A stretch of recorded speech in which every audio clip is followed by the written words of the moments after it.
juga. Nah makanya kita pengen nanya, yang pertama mungkin dari Kak Vina dulu nih.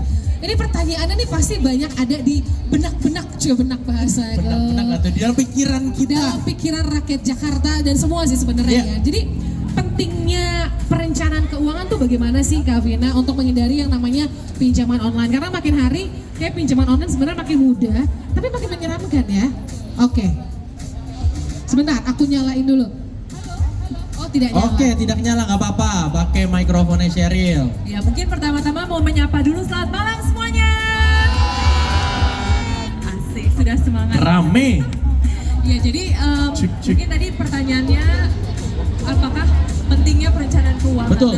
Jadi teman-teman sekarang itu kalau ngelihat berita ya, Ya. banyak banget kasus pinjol. Betul. Tidak cuma yang terjerat utang, banyak masalah rumah tangga juga gara-gara pinjol. Iya. Jadi banyak yang berpisah, banyak yang hancur gitu ya. Betul. Jadi dari semua kalangan kelihatannya makin banyak kasus pinjol. Nah, sebenarnya tuh biasanya orang mau pinjam dana lewat pinjol itu kenapa sih biasanya? Gampang. Nggak pakai jaminan. Ya, nah tapi juga sebenarnya kan untuk keperluan-keperluan yang kadang-kadang kita sebenarnya udah tahu keperluannya tuh mau ada dipakai uangnya. Iya. Nah, misalnya contoh nih untuk mahasiswa buat bayar uang sekolah. Iya. Nah, kalau uang sekolah, uang kuliah itu kan sebenarnya kita udah tahu ya. Jadwalnya itu misalnya bayar 6 bulan sekali atau 3 bulan sekali. Jadi harusnya sudah ada jadwalnya. Nah, sehingga sebenarnya kalau kita sudah merencanakan keuangan lebih baik, harusnya yang urgent tahu-tahu pada saat bayar nggak ada uang itu bisa terhindari, seharusnya seperti itu. Nah tapi kadang-kadang ada juga nih pinjol-pinjol yang memang digunakan untuk misalnya emergency. Iya, betul. Ya kan, tiba-tiba misalnya ada sesuatu yang tidak terduga sehingga harus pinjam-pinjol. Nah tapi ada tapinya juga. Kalau perencanaan keuangannya bagus, ada yang namanya dana darurat. Itu betul. Nah mungkin nah nanti pertanyaan kedua ke Mas Ditya harusnya dijelaskan nih dana darurat itu apa gitu. Iya, Tapi itulah, jadi kalau misalnya perencanaan keuangannya sudah bagus, udah ngerti apa itu dana darurat, apa itu planning gitu ya, seharusnya nggak akan banyak skenario-skenario di mana kita itu kepepet banget harus ambil pinjol. Betul. Nah itu yang membuat kita jadi nantinya bisa akan ada timbul problem ya di finansial. Iya. Jadi memang perencanaan penting sekali. Ya supaya nggak jadi tiba-tiba kok uangnya kurang ya gitu. Betul. Ya. Tapi yang menarik adalah nggak ada kata terlambat ya. Maksudnya di umur berapapun memang kalau kita baru aware is okay sebenarnya. Yes, betul. Ya kan? sekali. Nah, dan tadi menyambung juga sempat dikatakan nanti katanya dari Kak Ditya yang jelasin seputar dana darurat. Kalau kita belum ngomongin lebih lanjut ya tentang dana darurat, planningnya atau langkah-langkahnya. Langkah dasar dulu lah ya gitu ya. Dulu itu gimana sebenarnya Kak Ditya? Oke, aku juga mau sapa dulu ya. Selamat malam semuanya. Malam. Halo. Udah gak sabar ya nonton Geisha ya? Oke, aku straight to the point aja karena semakin gampang, semakin ngerti juga teman-teman gitu ya. Pertama apa sih yang mulai duluin? Teman-teman harus tahu dulu nih tujuan keuangan teman-teman tuh seperti apa. Ya. Ada yang mungkin mau sekolah lagi, ada yang mau mungkin beli rumah, ada yang mungkin mau untuk dana pensiun. Teman-teman harus tahu dulu nih tujuannya apa. Itu pertama. Kedua, tadi udah sempat disebut ya sama Mbak Vina ya. Teman-teman itu harus tahu resiko dari keuangan itu kayak gimana. Tadi itu resiko dana darurat, asuransi, misalnya amit-amit gitu ya, teman-teman pulang dari sini amit-amit gitu ya, mohon maaf, tiba-tiba kecelakaan gitu kan. Kalau misalnya ada asuransi, itu udah dibayarin sama asuransinya. Kita nggak pusing ya. Betul. Jadi perencanaan keuangannya teman-teman itu udah terjaga sama asuransinya. Dan yang terakhir baru teman-teman mencoba yang namanya investasi. Kenapa sih harus investasi dan gimana sih cara investasi? Investasi itu kan berarti untuk dana masa depan ya. Sekarang mungkin belum merasain, tapi kalau untuk masa depan teman-teman tahu nanti kira-kira keuangan teman-teman tuh akan seperti apa. Gitu ya. Intinya mulai aja dulu. Kalau habis mulai teman-teman tahu kok itu akan untuk masa depannya teman-teman. Betul, karena kalaupun kita nggak apa-apa, aku punya tabungan gitu. Ada namanya inflasi gitu ya. Kalau ditabung-tabung doang masih gitu-gitu aja. Betul. Gitu. Ya makanya, dan emang investasi itu kan juga banyak instrumennya ya, nanti kita akan ngebahas lebih lanjut gitu. Iya. Tapi permasalahannya terkadang juga nih, udah kepikiran mau investasi. Tapi impulsif belanja itu terutama wanita ya, kadang suka diakui kalau wanita tuh kalau lihat barang tuh begini, ih lucu ya Lu gitu. banget tuh, lu banget tuh. Ini belinya yang pink atau yang hitam ya? Aduh bingung, dua-duanya aja deh gitu Gak kadang-kadang. lapar beli makan.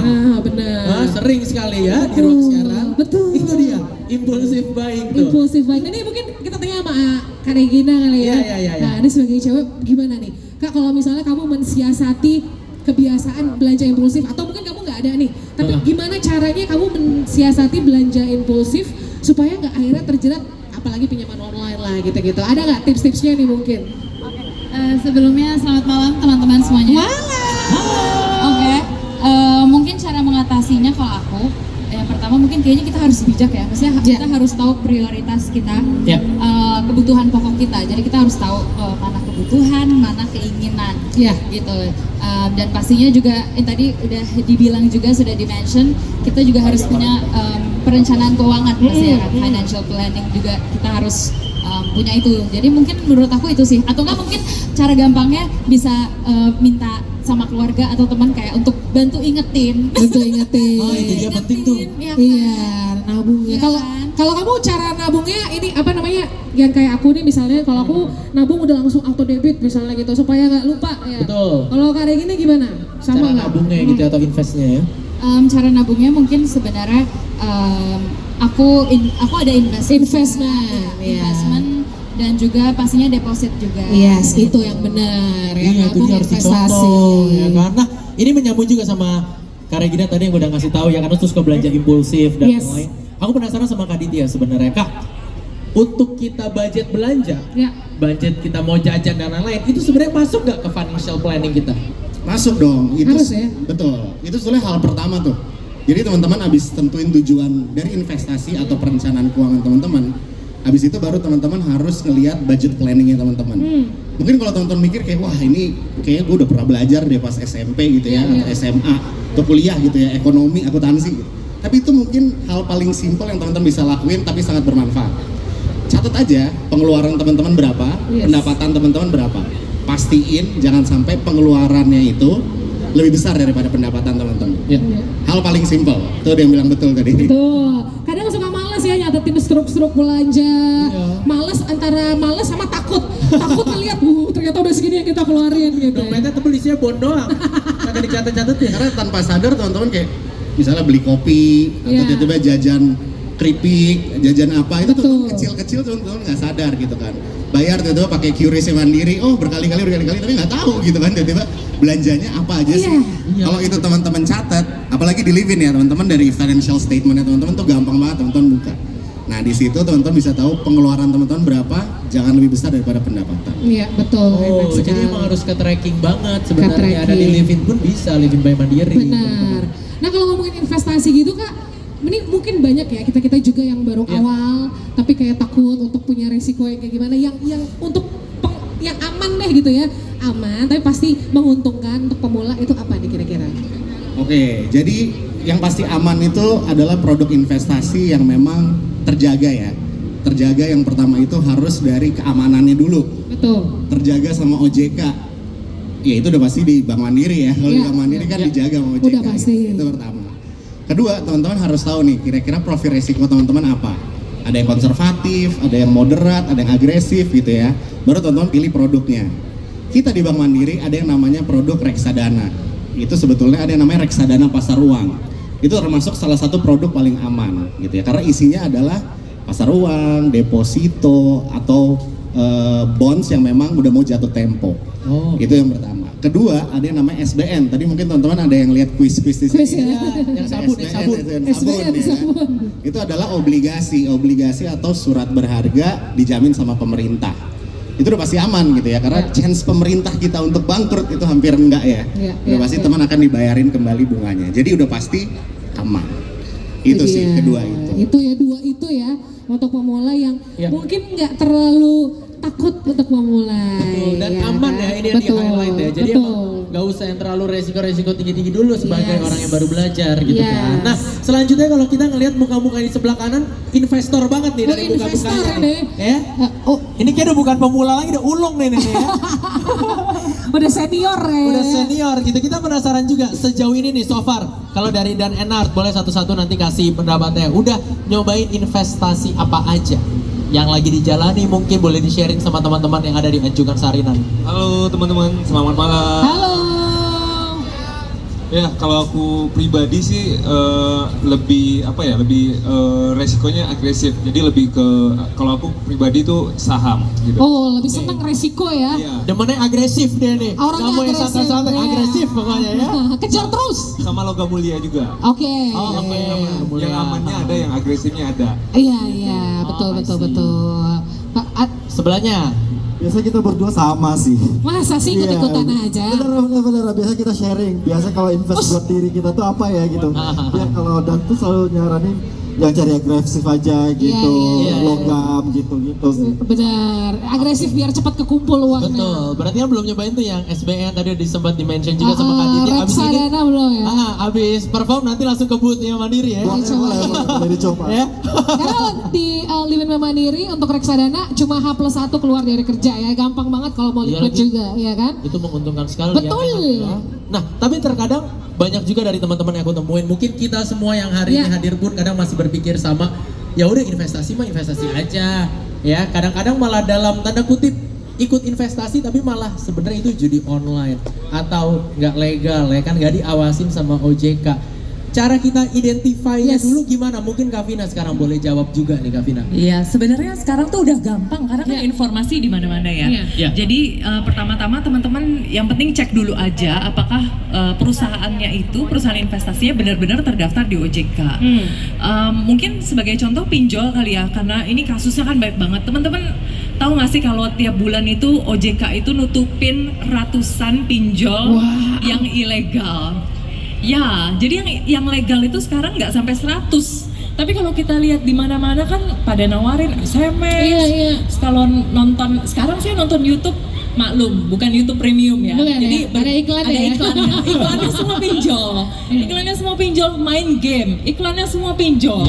Iya, nah itu teman-teman harus aware, dicek dulu ke OJK apakah benar terdaftar, diawasi. Nah tadi Mas Ditya bilang kalau Bank Mandiri mah udah pasti. Iya, Jadi logonya betul. Mandiri itu sudah pasti terdaftar. Nah sama kalau yang abal-abal itu biasa penawarannya nggak masuk akal teman-teman. Iya, penawaran bunganya nggak masuk akal juga Bunganya ya. nggak masuk akal, nggak setara dengan resiko yang teman-teman ambil, yaitu duitnya bisa hilang. Betul, betul, Iya, betul. dan yang harus diingat juga jangan minjem duit untuk investasi ya. Tuh penting. Jangan pinjol untuk investasi. Penting kan kadang, iya nggak apa-apa lah gitu buat Iya. investasi. Jadi Ya, jangan ya, Wak, ya. jangan. Tapi Kenapa? penasaran Karena pinjol itu bunganya 0,3% Oke. per Kalau yang resmi per hari. per hari. Iya. Jadi 1 tahun bunganya Waduh, ini kita harus dikali hitung 300, biasa, ya. 100% lebih. Pinjol itu bunganya 100% lebih selama 1 tahun. Artinya teman-teman minjem 10 juta hari ini dipinjol, tahun depan masih balikin 20 juta lebih. Nah, luar jadi biasa. jangan pinjem itu untuk investasi. Nggak karena nutup ya? Nggak nutup gitu. Jadi mending yang aman-aman aja. Iya, Tadi iya. sudah disebutkan produknya, salah satunya ada yang namanya Mandiri Investa Pasar Uang. Nanti Ya. teman-teman bisa lihat itu reksadana pasar uang, sangat aman teman-teman. Dan yang tadi Mbak bilang Iya, kalau iya. dijual H+1 sudah masuk. udah. Sudah Jadi masuk ke rekening. kadang Sangat takut kan liquid. kita antar ngambilnya ribet dari gimana-gimana, ternyata enggak. Itu gampang. Dan pakai jempol juga bisa karena sudah beli. kaum rebahan nih ya, kaum rebahan. Karena semuanya udah ada di Tinggal aplikasinya, di-live-in. udah di live-in teman-teman. Ya, Oke. ini menarik banget nih. Jadi kan emang kalau di Livin Mandiri sendiri memang semuanya udah diawasi oleh OJK, aman juga. Kalau misalnya banyak yang pemula, Ya. terus nyobainnya reksadana, ya sebagai investor pemula, mungkin dari Kak Vina atau dari Kak Ditya boleh jawab. Yang pertama harus dilakuin tuh apa sih sebenarnya? Apakah kalau pakai reksadana artinya kita harus tahu tujuan kedepannya seperti apa. Terus masukin uangnya better yang langsung gede atau yang kecil Iya. ya. Terus ada manajer investasi. Yes. Boleh Kak. Ya, jadi pertama tadi kalau dari Mas Ditya udah sebutin tujuan investasinya harus tahu dulu mau apa, sehingga kita tahu, oh saya kayaknya maunya yang jangka panjang banget nih. Nah kalau jangka panjang banget bisa tuh sebenarnya teman-teman ambil yang resikonya sedikit lebih tinggi. Oke. Jadi misalnya reksadana saham, reksadana pendapatan tetap gitu ya, atau beli SBN. Nah tapi kalau teman-teman masih ragu-ragu, terus juga takut-takut, terus belum pernah coba, sebenarnya coba aja dulu reksadana pasar uang tadi namanya. Nah itu yang paling rendah resikonya dan juga paling liquid sebenarnya. Gampang ya. Betul. Nah, kalau ditanya nanti masukin uangnya harus selalu langsung besar atau bisa kecil-kecil aja? Sebenarnya teman-teman yang paling bagus ya. Ini kontroversi. Ini harus dicatat ini. Yang paling bagus itu tentu saja masuknya langsung besar. Betul. Enggak, bercanda. Betul nggak tuh? Baru saya Enggak. bilang, kenapa Enggak. begitu? Langsung besar kalau tahu persis timingnya kapan harganya di bawah. Tapi itu cuma Tuhan yang tahu. Nah, jadi Cuma lebih baik yang pasti selalu investasi. Betul sekali. Jadi karena kita tidak pernah tahu kapan harganya itu paling bagus, jadi memang paling bagus itu selalu mencicil. Oke. Pas ada uang langsung masukin aja. Masukin. Iya, Bener sih. Iya, tapi masalahnya kalau kayak gitu berarti ada yang ngebantuin nge-guide kita pun juga sebenarnya ada ya. Oke, itu yang disebut dengan Manajer. konsultan keuangan. Manajer investasi atau manajer. konsultan keuangan mungkin Mas mau jelasin sedikit tuh, Mas Ditya. Oke, benar banget. Jadi kalau kita sebagai konsultan keuangan seperti Bank Mandiri ya, Ya. Bank Mandiri atau manajer investasi, Mandiri Investasi gitu ya. Pertama-tama teman-teman harus tahu dulu, ini dijaga sama OJK apa enggak, termasuk penjaminan LPS apa enggak. Karena udah pasti harus aman dulu, itu yang Yes. pertama. Kedua, ini masa dari credentialnya ini bagus apa enggak sih perusahaannya gitu ya. Mandiri atau kayak Mandiri Investasi gitu ya. Selama ini udah berapa lama sih ini menjadi agen penjual gitu Iya, ya. iya. Kalau gitu kan udah pasti aman, udah pasti tenang gitu kan. Setuju. Jadi kalau misalnya ada apa-apa udah pasti akan dijagain sama pemerintah juga gitu kan. Yang pastinya kalau untuk teman-teman, kalau yang pertama kali mau mulai investasi, mulai aja dulu.